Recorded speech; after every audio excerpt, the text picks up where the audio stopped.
So today I wanted to talk about batteries for our cameras. Now, batteries are one of the most important things, obviously, for our cameras, but it can also be a bit expensive and sometimes actually daunting if you go out looking to purchase a battery system for your camera. Now, I know a lot of shooters like to build up their rigs with bigger V-Lock batteries or Anton Bauer batteries. I don't find that necessary because they're bigger, they're bulkier, they're quite expensive in general. Now, I want to keep my rig as small as possible, and I want to be able to not only power my camera but also a monitor. Now, my reason for wanting to power a monitor is that I have passed the 40s and my eyesight is no longer what it used to be, so I need a bigger monitor. This is the Blackmagic 5-inch 4K monitor recorder. It is a wonderful monitor because I can use it outside in bright sunlight with no problems at all. That is one of the bigger drawbacks with the Canon C70 because it has a wonderful LCD screen, one of the best I have ever used indoors and in overcast days. But when the sun comes out and if there's very bright light, and I am struggling to see especially focus, which obviously is quite important. So I need a bigger monitor, but I don't want to be hassled with extra batteries, extra charges, which just occupies space and it's a lot more expensive. And so I've been searching for a while now for third-party batteries. Now, my reason for going with third-party batteries is that they are usually cheaper than the original brands, especially from Canon and Sony, and you usually also get a DTAP output. Now, a DTAP output can power almost any accessory you want to add to your system. I specifically want to power my monitor and my camera with just one battery. So I haven't tested it. In theory, it should work. It should be able to run both the battery, to run both the camera and the monitor recorder at the same time. So let's go ahead, see what happens. I have lying here, this is the Blueshape battery I have purchased. It just arrived today.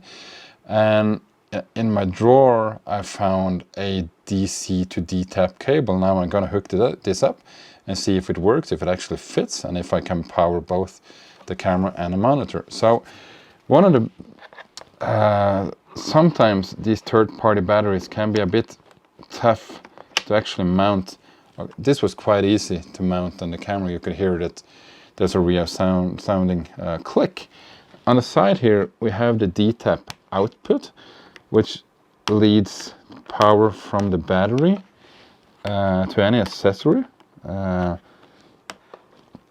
Sometimes they're a bit tough to open. This was not the easiest.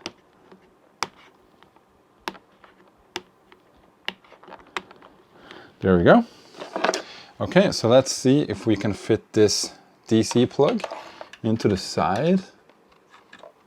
It fits snugly. And let's see if this DTAP will work. Sometimes these DTAPs can be a bit tight. Then you can just take a small knife and just file off some of this plastic. It's just plastic, it doesn't really matter. I have done this in the past. There's a little knob missing here. So let's see if this will fit. Okay, so that fits nicely. Let's see if we can tidy up the cable just a little bit. I like to keep my setups nice and small. Okay, this looks really nice. It actually fits quite well. But let's see if the big test will show if we can actually power it up. So let's go ahead and power up the monitor. Okay, so that works. And let's see what happens when we turn on the camera as well. Going to flip up the screen here, turn it on. Nice. So this actually works. This is very good news because now, as you can see, I only have one battery for my system and I only need the charger and I'm good to go. Now, I haven't tested this before. I don't know how long it's actually going to run. This monitor draws a little power, not too bad. I used to own a video devices monitor that drew a lot more power than this does. But the big test will come when I start recording, because one of the advantages of adding a monitor recorder to these cameras is that I get the codec that I really love to work with. I work with Max and Final Cut, sometimes Resolve, and I love ProRes as a codec. It's easy to work with, it's efficient, and this should give me the best of two worlds. So now I have a nice codec to work with. I have a high nit, high brightness screen, which I can work with outdoors, no problems at all.